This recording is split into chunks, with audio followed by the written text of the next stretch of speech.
full disclosure, I'm just a little bit drunk right now. Like, not full on, things aren't gonna get weird, but just a little bit buzzed, just enough that coherency is a little bit of a challenge. Hey guys, welcome back. Today I just wanted to put a spotlight on Fenty Beauty lip products because they have come out with some new shades for their Stunna lip paints, and they will be releasing, I believe it's 10 new shades for their Mademoiselle regular stick lipsticks. So let's do this. I want to start off just by saying that I am a big fan of Fenty Beauty. I have a few of their products and I really, really enjoy them. I did test out the foundation about a year ago and I wasn't wild on that. It just did not work for my skin. But on the whole, I really like their range and I like where they're taking the brand. So on my face today, I do have more than just the Fenty lip products going on. I am wearing the Fenty Fly Liner as my eyeliner today. I have the Matchstick in Amber as my contour today, and I also have the Fenty Kilowatt Lightning Dust and Fire Crystal Highlighter on the cheekbones. The lipstick that I'm wearing right now is one of the Mademoiselle lipsticks. This is in the shade Spanked. They come in rose gold packaging like this. They're quite narrow and they just twist up like so. And I believe there's about, I want to say like 10 to 15 shades as it stands right now. And like I said, they are going to be expanding that line rather significantly in time for the holidays. I like these lipsticks. I like everything from the packaging to the size of them to certainly how they feel on the lips and the longevity of them. I like that they are a very defined tip. There it is here. It just makes it very easy for application. Because the tube itself is slanted, it always keeps that same shape and it doesn't get dulled down. So if you want to like line your lips with the outside of it, you can do that quite easily. They don't have a scent, I don't think. No, they really don't have a scent at all. They just feel like nothing on the lips. Like you cannot really feel anything. They are not drying. They don't slip around. They don't get gritty or flaky. I find sometimes matte bullet lipsticks can do that where they just start to, it's like friction between the lips and then they start to pill up and then you can feel all the texture on your lips. These don't do that at all and they are very long wearing. This is basically just one swipe across and that's the level of opacity that you get with these. So again, this is Spanked and I'm going to switch it out and show you some of the other shades. I have 3 in total, so 2 full-sized and then just a little sample, but I can't tell any difference in the quality of the product between the sample and the original, so let's do this. So this is the shade Candy Venom and I love it. It's bright and it's bold, but there's a certain depth to the shade that still makes it wearable. It's not over the top neon or anything like that, and I just love it. It's sort of like a very bright raspberry tone. I think it's very flattering. It doesn't make my teeth look yellow. I really like it. And again, I love the formula of these. Like it doesn't transfer off onto your teeth. It's just a very polite lipstick and it behaves itself very nicely. One more of these to go and I will be right back to show you that shade. Finally, for the Mademoiselle lipsticks, this is the shade Griselda. I live for this shade. I'm so excited for it to be fall so that I can bust out shades like this. I think it's so seasonally appropriate. I think it's very flattering. I just love it. I love dark lips when you have dark hair. I don't know what it is, just the aesthetic of it all. I love it. This has the nice balance of red, burgundy, and still being very deep and vampy without being a true black. Not that there's anything wrong with black lipstick, but it keeps this one a little bit more on the more wearable side, at least for my own preferences, and I just love it. And again, with this formula, it's not patchy when you apply it. It lasts a very good amount of time on the lips.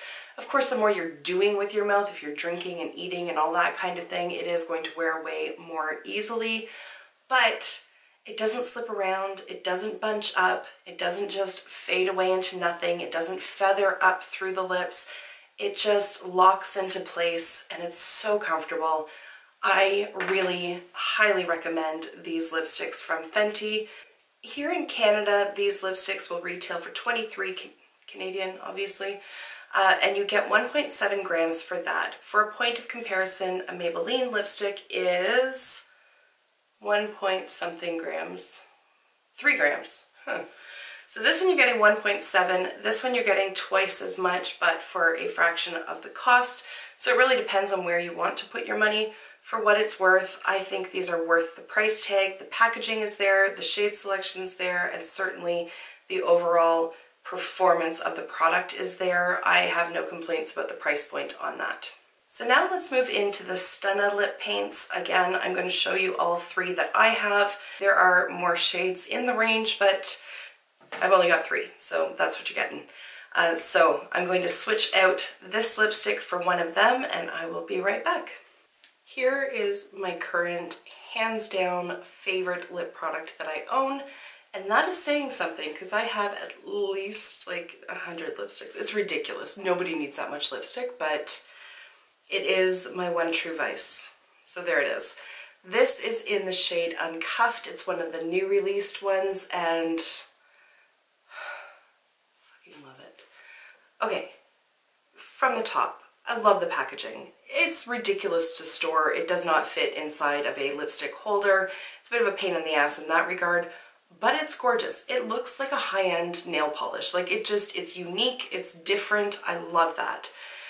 Then you take a look at the doe foot, and the doe foot is unlike any that I have seen before. Here it is. It looks like a legit little boot. Like it actually looks like a little foot. It's actually kind of cute. It holds a shit ton of product, like a shit ton of product. You do not have to dip back in and out. It's not going to dry up as you're applying it. If anything, I actually have to wipe it off first on the inside of the bottle before applying it, or else it's just too much on the lips. There is no scent to this.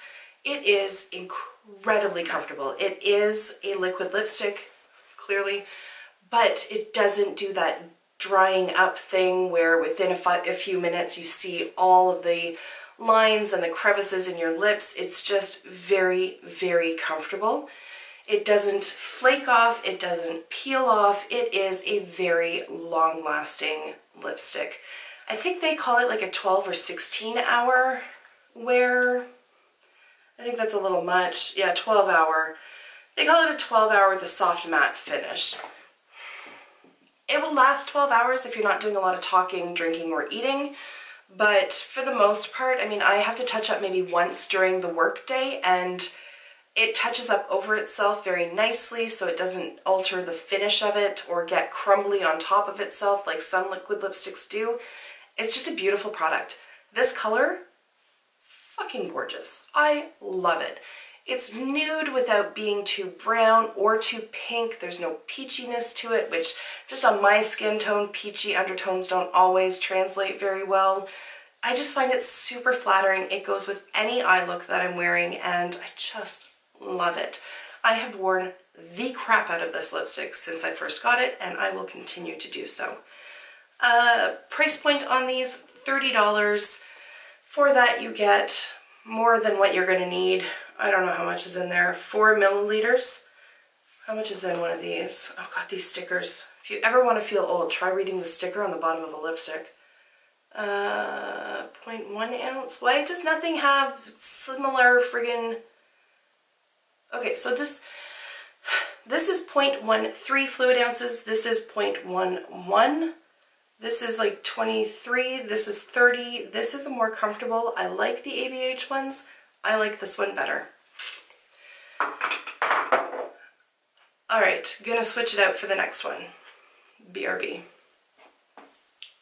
No, before I do that, transfer. It does transfer a tiny amount, and obviously the longer you wear it, the less it's going to transfer.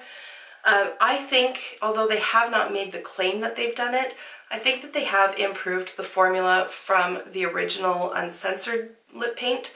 This one did transfer quite a bit, but this one obviously not as much, and so I think that they have improved the formula.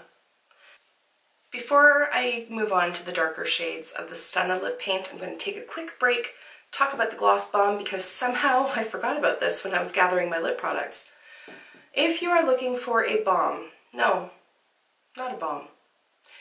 If you are looking for a lip gloss, look no further. This one is so nice. If you can see how much I've used. And again, that's saying a lot because I have so many lip products that for me to continually be using the same one over and over again really speaks to the quality of the product. This, again, the packaging is on point. The smell is freaking divine. It's like fruity, sweet, not cloying, but it's just fantastic. My lips are a little bit stained, but this, obviously it adds a nice gloss. It has very, very fine micro glitter in it. Nothing that you can feel on the lips. For being a gloss, it lasts a long time. I'm going to say 2-3 hour mark. It's beautiful. It's just one of those easy things. Throw it in your purse. It's going to go with anything. It just spruces up your natural lips just a little bit. So easy to pull off. Freaking love it.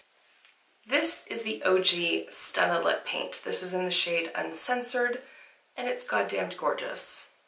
It's just a beautiful neutral red, maybe a hint of a blue base to it, but very, very flattering. It does not bring out any yellowness in your teeth. I think it's going to go with any skin tone. It's not too warm, not too cool. It's right down the middle, and it's just gorgeous. So this is one that it does transfer. When this first came out, around this time last year, I found that a lot of the reviews on it were calling it transfer proof, and I don't know why people were saying that, because it is not. The more you blot off and the longer you wear it and the longer it has to dry, I guess, on your lips, the more it is going to lock down. But I wouldn't come right out and say that it's transfer proof. I think the newer shades are more transfer proof than the original one. That's just my 2 cents. Anyways, I love the red. One more to go. Let's do it. And this is the last shade. It is called Uninvited Matte Black. As you can see, it gets me in the feels. It really does. I don't tend to wear black lipstick a lot, but when I do, I need to know that it is going to stay put. This one gets the job done. However, couple complaints. One, the matte black lid. I think that's limited edition packaging. If I had had my choice, I would have kept it consistent with the other packaging just because OCD. I say I have OCD a lot. I'm not diagnosed that way. I just have certain particular quirks about me, and one is just consistency across the board. I don't really like the matte black because they're all matte lipsticks, so why isn't this a matte red? That just doesn't make sense to me, but that's a very, very minor complaint that most people probably wouldn't even blip on their radar. The other thing that is probably more pertinent to most people is that I had to apply 2 layers in order to build up the opacity. So, a couple ways around that. Either you apply 2 layers and away you go, or use a black lip liner, or if you don't have that, a black eye pencil will work as well. Just line your lips so that, and fill them in, so that the natural color of your lips doesn't show through the lipstick. I don't know why it is like that with this one, because the other ones, even the light one, is very, very opaque right from the get-go. So I don't really understand why this one creates a little bit of issue for that, but it is workable. Like I said, it just took 2 coats to build it up. It does apply nicely and it does build up nicely, so it's not like it's heavy on my lips right now or particularly drying. I just want you to be aware of that, just in case you pick this up and you're surprised by the fact that it's not fully opaque on first swipe. And there you have it. Those are the Fenty lip products that I own, with a few other Fenty products thrown in the mix as well. I am so excited that she's releasing new shades, particularly of the Stunna lip paint. A lot of the shades that she's releasing in here are not what I would consider to be everyday shades. Depends on who you are and your own particular aesthetic. Check them out for sure and see if there's anything there that you would like. But I love her lip products. I think they're very consistent across the board, minus potential patchiness problems with the black shade, but completely work aroundable. Sure, we're gonna go with that. It's late on a Saturday night. So I'm stoked about all these. When I first saw that they were releasing new shades of the Stunna lip paints, I was like, yes! I was very excited. A lot of the new releases lately, I'm just kind of like, yawn, next, not inspired by them. These, I was so excited about. So excited about. So, do you have any favorite Fenty products? Do you have any lip products of hers that you love? Any eyeshadow shadows? Eyeshadow shadows? Wow, eyeshadow palette? Fucking Jesus. Is there anything from Fenty that you like? Is there anything from Fenty that you really don't like? And particularly if you've tried the brushes, let me know how those perform, because I'm always on the hunt for really good, high quality brushes. So let me know if you've tried them and what your thoughts are. I appreciate that. I also appreciate you watching, so thank you for that, and I will see you in my next video. Until then, just be a decent human being. Bye for now.